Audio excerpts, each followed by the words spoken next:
Siamo al Colle Don Bosco, il luogo in cui tutti nella famiglia salesiana riconosciamo il nostro luogo di nascita.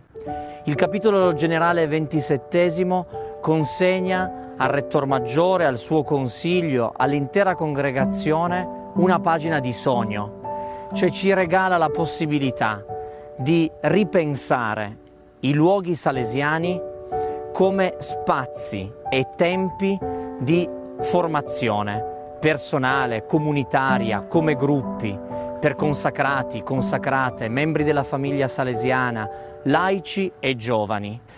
Ho imparato che cos'è che tiene unita una famiglia che oggi è presente in 134 nazioni dei 5 continenti.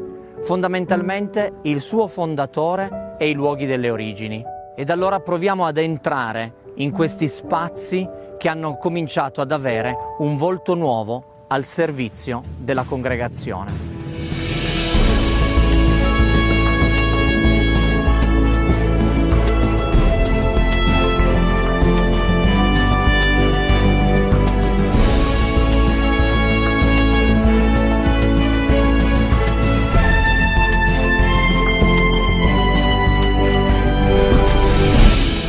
L'idea che stava a cuore al Rettor Maggiore e che abbiamo provato ad utilizzare come criterio per la ridefinizione degli ambienti è un concetto che nella nostra tradizione salesiana ci è molto cara, cioè quello di casa, in modo tale che tutti, giovani, adulti, coloro che sono più vicini o più lontani al carisma di Don Bosco, venendo al Colle, possano sentirsi e trovarsi a casa loro.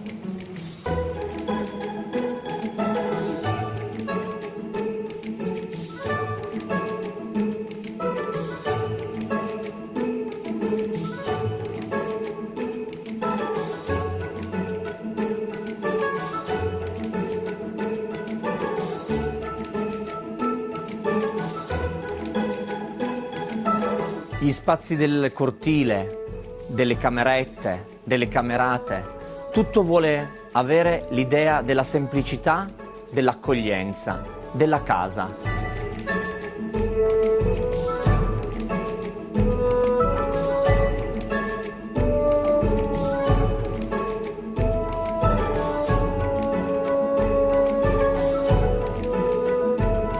I destinatari del progetto dei luoghi salesiani e quindi del Colle Don Bosco, di Chieri, di Valdocco, di Mornese, sono i giovani, i ragazzi, salesiani, salesiane, membri della famiglia salesiana, educatori, insegnanti. E quindi gli spazi sono stati pensati per tutti questi destinatari, luoghi di preghiera, luoghi di silenzio, luoghi di formazione, luoghi di gioco e di divertimento. Tutti quegli elementi che fanno il nostro essere una casa di Don Bosco, proprio qui, in questo luogo unico e straordinario.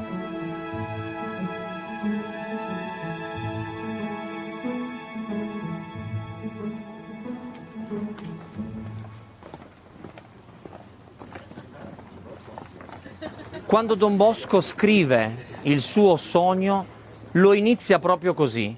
Mi sembrava di trovarmi in un prato vicino a casa e su questo prato una grande quantità di ragazzi. Alcuni ridevano, altri giocavano, non pochi bestemmiavano. In questi anni, qui al Colle Don Bosco, giovani, educatori, insegnanti, formatori che provengono da tante parti del mondo si soffermano alcuni giorni per capire, studiare, approfondire questo sogno. Qui c'è la sua vocazione, la sua chiamata, qui c'è la sua missione, i suoi destinatari, il suo stile educativo, la sua spiritualità.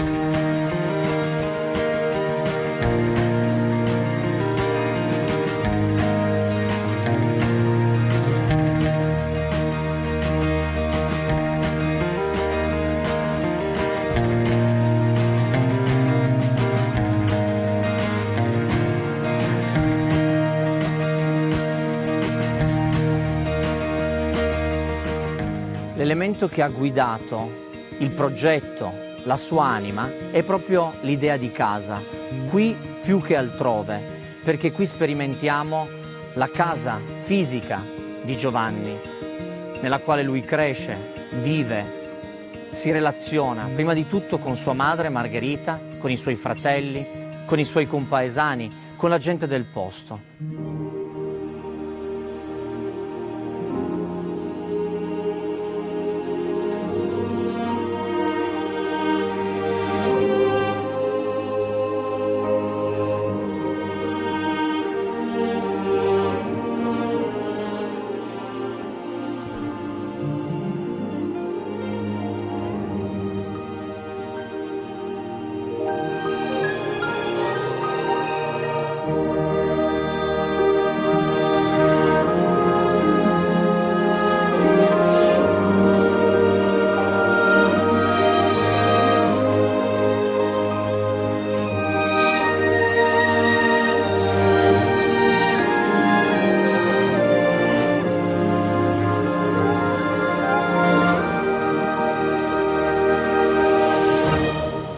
Questa cappellina del Rosario, incastrata nella casetta del fratello Giuseppe, contiene alcuni gioiellini, possiamo chiamare così, della nostra spiritualità. Innanzitutto la fede e la devozione di Don Bosco per Maria e poi quel protagonismo giovanile a cui siamo così tanto attenti, perché qui ci sono due miracoli di due giovani. Beh, innanzitutto perché su questo prato, su questo terreno c'è l'incontro tra Don Bosco e Domenico Savio, perché Domenico chiede a Don Bosco di poter essere accolto all'oratorio di Valdocco e ricordate il dialogo tra Don Bosco e questo ragazzo, questo desiderio di poter studiare, di poter fare qualcosa di buono, questa stoffa che si consegna nelle mani di un sarto perché possa uscirne un bell'abito. E poi perché questa cappellina della Madonna del Rosario ha visto la vestizione clericale del giovane Michele Rua, quel Michelino che Don Bosco aveva accolto a Valdocco e che diventerà il primo successore di San Giovanni Bosco alla guida della congregazione. Allora due ragazzi di Don Bosco diventati due capolavori del sistema educativo e salesiano. Allora credo che sia sempre bello poter sostare un attimo qui dentro, guardare e farci anche accompagnare dalla semplicità e dall'intensità di alcuni luoghi.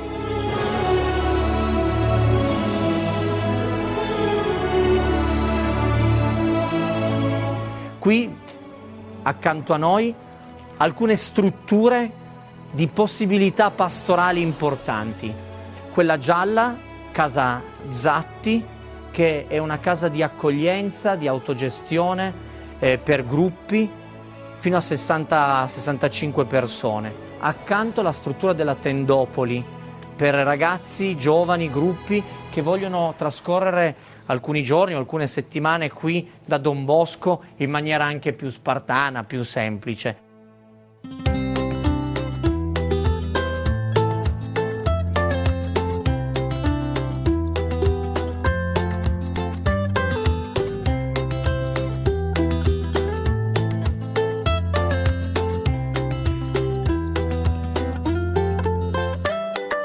Ci sono due prati al colle che indicano la grandezza di Don Bosco. Il prato del sogno dei 9 anni e il prato del sogno missionario, 1884. Ed è proprio da quel sogno che parte tutta l'esperienza missionaria della nostra congregazione. Quell'11 novembre 1875 segna l'inizio di un carisma che mette le gambe e che raggiunge il mondo. Il Museo Missionario del Colle Don Bosco, rivisitato nella sua esposizione anche grazie all'utilizzo di totem multimediali in lingue che non sono soltanto quella italiana, ci permette di fare questo viaggio dentro le nazioni in cui i salesiani sono presenti. Come nasce questo museo? Nasce dal cuore, perché i primi salesiani che partono per le missioni desiderano che nel luogo di nascita e dell'infanzia di Don Bosco ci siano dei segni del loro lavoro missionario.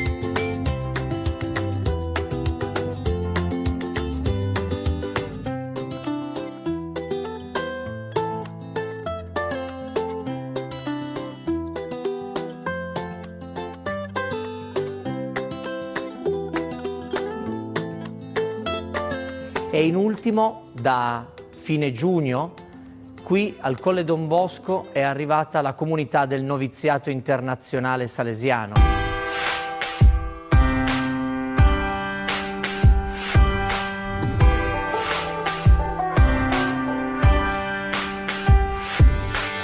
Portare la formazione iniziale dei futuri salesiani qui è un investimento per l'oggi e per il domani. Don Leonardo Mancini, direttore e maestro, ci guiderà a conoscere la nuova casa di noviziato.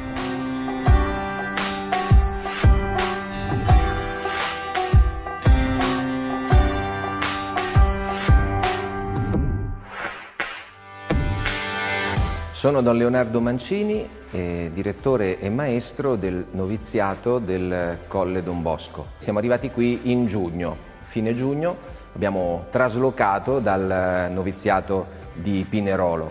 E quali le motivazioni del trasferimento? Principalmente una motivazione legata alla significatività del luogo, evidentemente far compiere i primi passi della vita salesiana ai novizi in un luogo come questo, cioè dove è nato e cresciuto Giovanni Bosco, ha una valenza assolutamente unica al mondo. Faremo un giro nei nuovi ambienti del noviziato che sono stati posizionati nella cascina denominata Scaiota.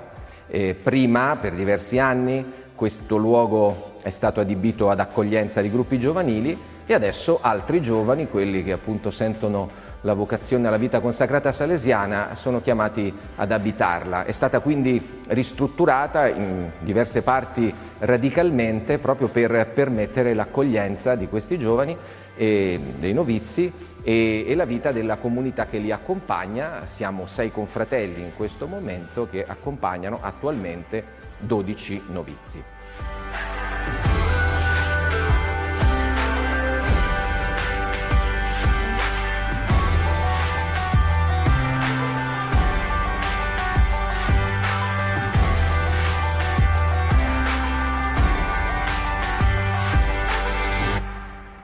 Come in questi anni e con la spinta nuova di questo progetto affidato dal capitolo generale 27esimo, il Colle quindi è casa per ritiri, esercizi spirituali, giornate, tempi, settimane di formazione per i nostri giovani, ragazzi, esperienze estive, per i salesiani, le suore, momenti di silenzio, di approfondimento, di rigenerazione spirituale. Per tanti laici della famiglia salesiana che oggi sono il volto di Don Bosco in tutto il mondo.